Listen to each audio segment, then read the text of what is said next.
આનંદનગર ગુણાતીત નગર સની પ્રોવિઝનની સામે હાઉસિંગ બોર્ડના 3 માળિયા આજે ધરાશયી થયા છે. લગભગ 5 થી 6 જણા અંદર દટાઈ ગયેલા હતા.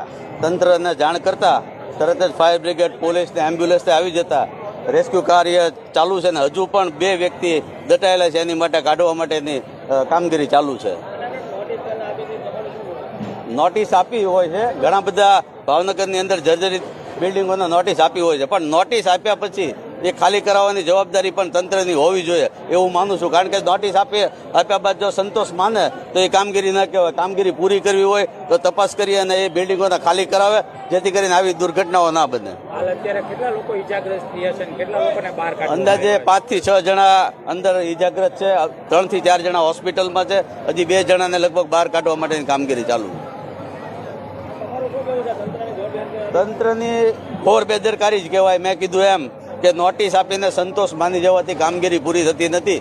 કારણ કે ગરીબ માણસો એવા હોય છે કે જેને ભાડાના પૈસા નથી હોતા, સ્થળાંતર માટે કોઈ વ્યવસ્થા નથી હોતી, તો આ વ્યવસ્થા કરી દેવામાં આવે, એને ખાલી વ્યવસ્થિત કરાવી દેવામાં આવે તો જ તંત્ર કામનું છે. બાકી તો એમના ભગવાન ભરોસે જો એમને મૂકી દે તો આ પરિસ્થિતિ થાય છે.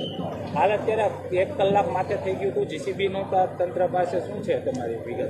જેસીબી પણ ઘણા બધા મોડ આવ્યા છે, પણ બીએમસીની આપણી ફાયરની ટીમ છે, અમે જાણ કરતા તરત જ લગભગ અડધી કલાકની આસપાસ આવી ગયેલ છે.